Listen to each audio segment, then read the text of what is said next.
All right, Shalom. First and foremost, I want to give all praises, honor, and glory due to Yahweh, Bahasham, Yahweh Shai, Waharakak. Double honors to the apostles and elders of Great Millstone, and peace and salutations to the hopeful elect out of toiling in this truth. I'm Pathakamoth GMS Dallas, and I'm just coming back at you with a really quick hit lesson. I'm going to simply entitle this one, It's Time for the Kingdom. It's time for the kingdom, man. You know what I'm saying?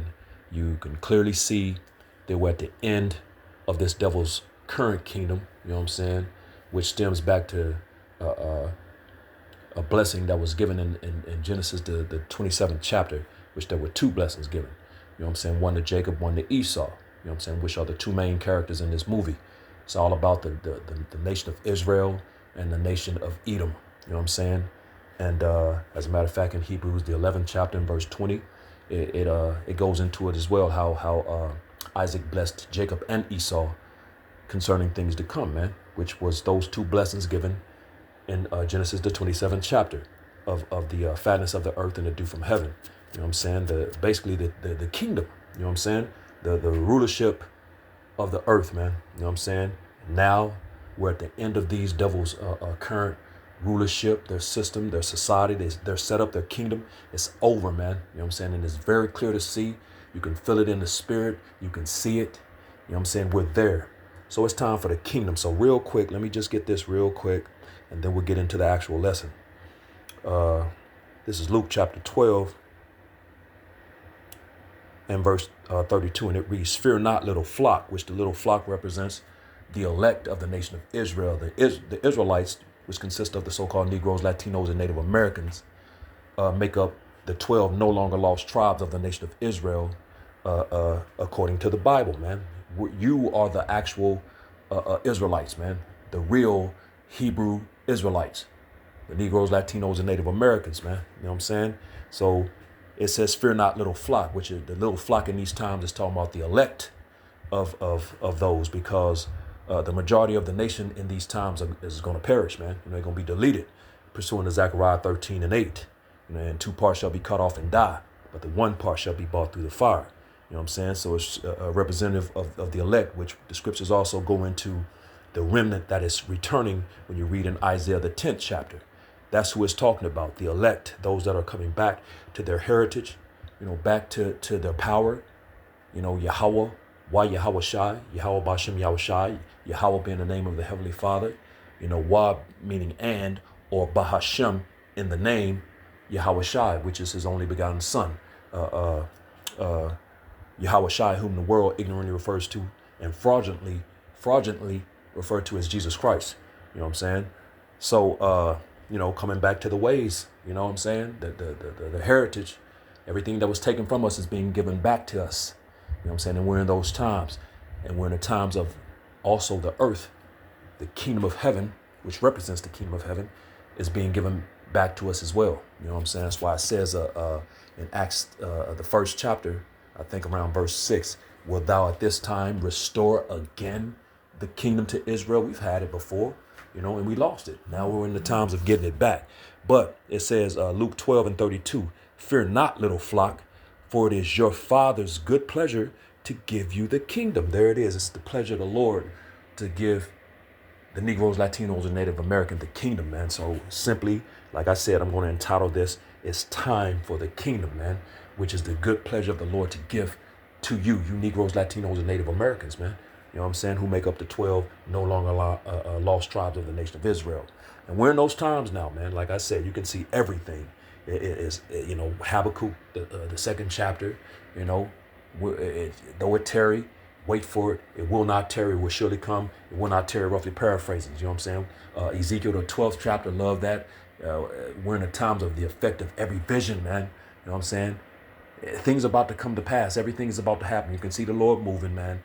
You know, he's dismantling America, you know, Esau's system. He's even going through Israel, dismantling. You know what I'm saying? And there's more to come.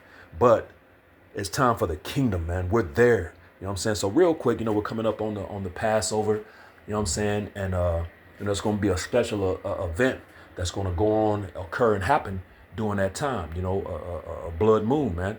You know what I'm saying? Which all these things are signs in the heavens. So real quick, I want to I want to get this little excerpt that the brother Benaiah put in the chat, you know, and it said he typed in blood worm moon for March, and it reads, in 2025, the worm moon will reach its full phase at 2:56 a.m. Eastern on Friday, March 14th, you know, and will rise later that evening, glowing warmly in the eastern sky. This year, however, Earth's shadow will fully envelop the almost full moon during the night, turning it red for a dramatic 65 minutes, you know, and then Salakia. But check this out right here. I thought this was very interesting in that, you know, and again, all these things are signs in heaven, which the Lord said, spoken in his word. It says, right here where in the green, I'm gonna just start at the top of it. It says, as the worm moon sits in the sky full of reflected brilliance, this is a time to remember that bringing movement to a situation is what can create the foundation for massive change. Massive change. The spiritual meaning of the worm moon is a reminder of how change can be happening underneath the surface, even if it is not seen or recognized. And the majority of these people on this planet cannot see what's happening clearly right in front of their faces, which is written in the scriptures. You know, change is coming, man. You know what I'm saying? So the blood moon that's happening this coming week during the time of the Passover is one of those signs, man. You know, and we're in some beautiful times. We're seeing beautiful things. The Lord is working, man. The Lord is doing things in the earth, man. You know, preparing to again, as we read, by way of his good pleasure, to give the kingdom to the Israelites, man. You know, the Negroes, Latinos, and Native Americans, beginning with the elect of that. You know, starting with the elect of the nation of Israel. So real quick, let's you know, like I said, these are all signs in the heavens. So real quick, let's go to Genesis, the first chapter, because these things are written, man. This is Genesis 1 and verse 14, and it reads, and the Most High said, let there be lights in the firmament of the heaven to divide the day from the night, and let them be for signs and for seasons and for days and years. And that's exactly what they were for, man. You know, so this is, of course, Genesis, the first chapter, going into the creation period and process. You know what I'm saying? That 1,000-year process of Salakia, that 7,000-year process of creation, man. You know, of course, 1,000 years is a day, one day. So this is what that's going into. But it says these things were for signs and for seasons and for days and years. So those signs we're clearly seeing these signs in the heavens in these times, man, just as the Lord said. So let's get another one. This is Luke chapter 21, and we're going to drop down to verse 11. Red letters, Yahweh Shai is speaking things to come in the heading right there. Verse 11, it says, and great earthquakes shall be in diverse places, and famines and pestilence and fearful sights and great signs shall there be from heaven, man. We're in these times, know those great signs, man. You know, this blood moon, which represents change, whether you can see it or not, you know, and the majority of them can't see it, you know. Of course, us in the know, the elect, we see it, man. We see all of these things, and we see the change happening. We know exactly what's coming by way of the scriptures. The knowledge, wisdom, and understanding has given us in these times by way of discernment, you know what I'm saying, the eye salve, you know, everything that the Lord, faith, all the things that the Lord has given us in these times. But it's because it's all from the Father of lights, man. You know what I'm saying? As a matter of fact, real quick, all good things, I think it's how it's worded. Let me get that real quick. I believe it's in James. Is it in James? Maybe I'm tripping.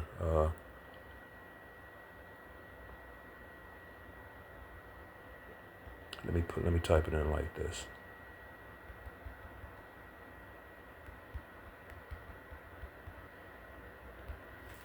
It is in James. I was right.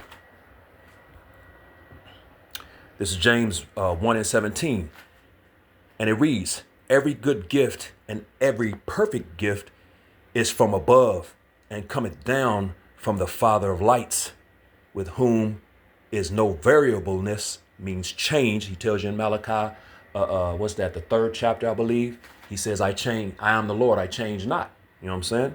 So that's what that variableness means when you go into it. Change. There is no change in the Lord, neither shadow of turning. You know what I'm saying? So yeah, the Father of lights, all those good things, some of those things I mentioned, faith and all those things are gifts, man. The scriptures tell you that faith is a gift. These things are gifts from the Lord, man. You know what I'm saying? The Father of lights. Every good gift and every perfect gift is from above, from the Father of lights, man. So, yeah, those signs, man. Let's get one more. Let's get another one in Acts, the 2nd chapter, real quick, because these things are happening.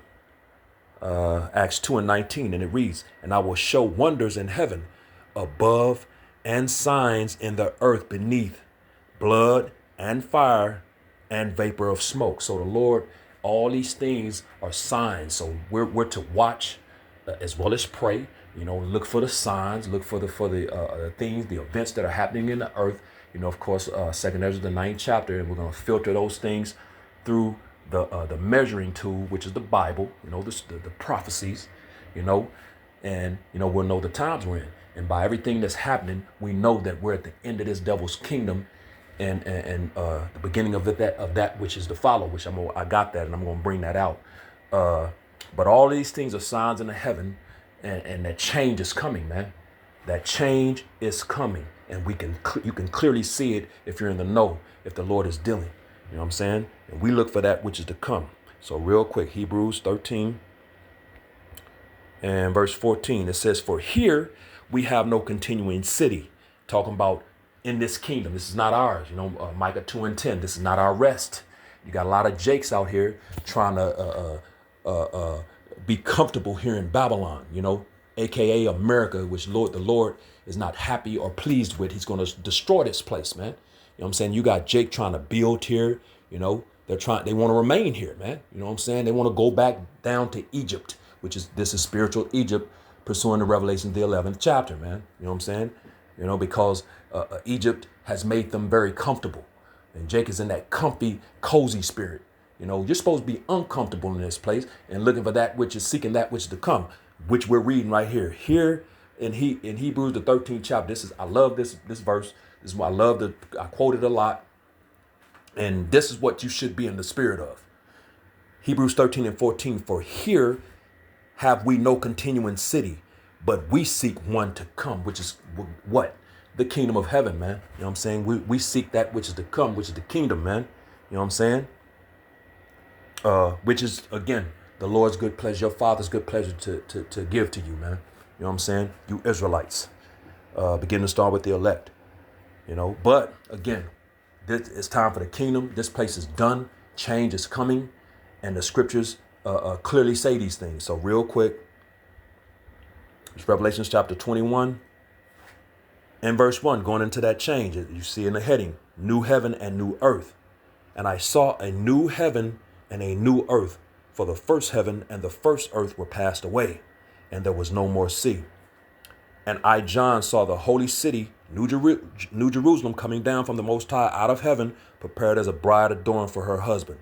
In verse 3, it says, "And I heard a great voice out of heaven saying, Behold, the tabernacle of the Most High is with men, and he will dwell with them, and they shall be his people, and the power and the Most High himself shall be with them and be their power." And we so look forward to these things, man.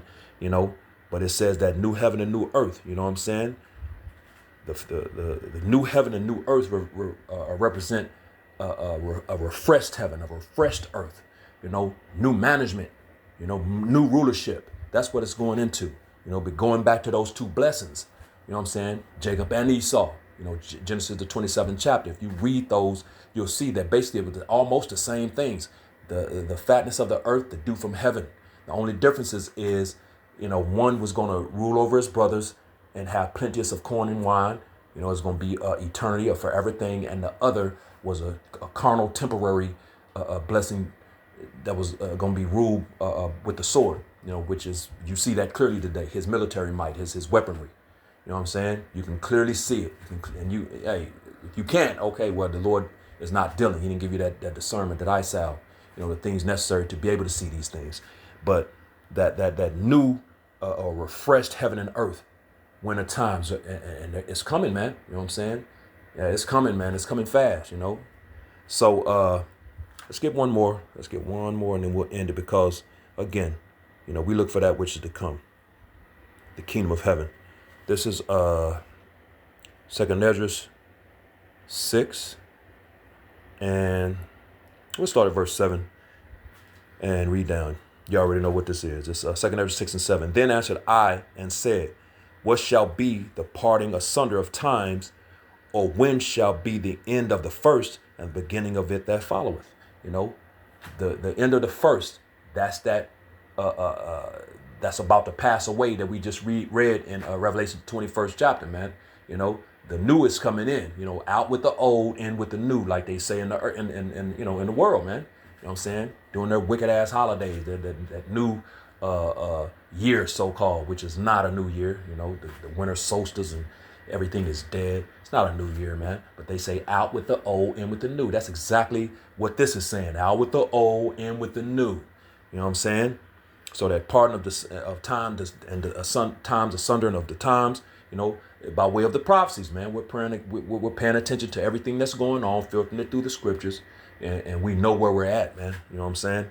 So it says in the timeline, it says, and he said unto me, from Abraham unto Isaac, when Jacob and Esau were born of him, Jacob's hand held first the heel of Esau, which when you read in Genesis, the 25th chapter, it goes into that. How the first came out red all over like a hairy garment, and of course, Jacob had his heel coming right after him, which is a sign of the taking down of the elder, the first, man. You know what I'm saying? That's why when you read in Genesis 25th chapter, it says, and the younger, the elder Salakias shall serve the younger, man. You know what I'm saying? So basically, the younger, which is Jacob, which the Bible didn't describe because he looked like everybody else, described Esau because he didn't look like any he looked different, man. You know what I'm saying? He's the elder is going to serve the younger, man. In the end, Jacob is going to win, man. You know what I'm saying? Jacob is going to be the one that walks into the sunset or rides off in the sunset, man. Not the first, not Esau. Although they're battling and trying like hell to keep it going. It's not, Trump with that MAGA. Stop, bro. You're trying to talk about making America better than ever. No, bro, you've had your time. You've had your time, and it's over now. So, and here's the point. Verse 9. For Esau is the end of the world, and Jacob is the beginning of it that followeth.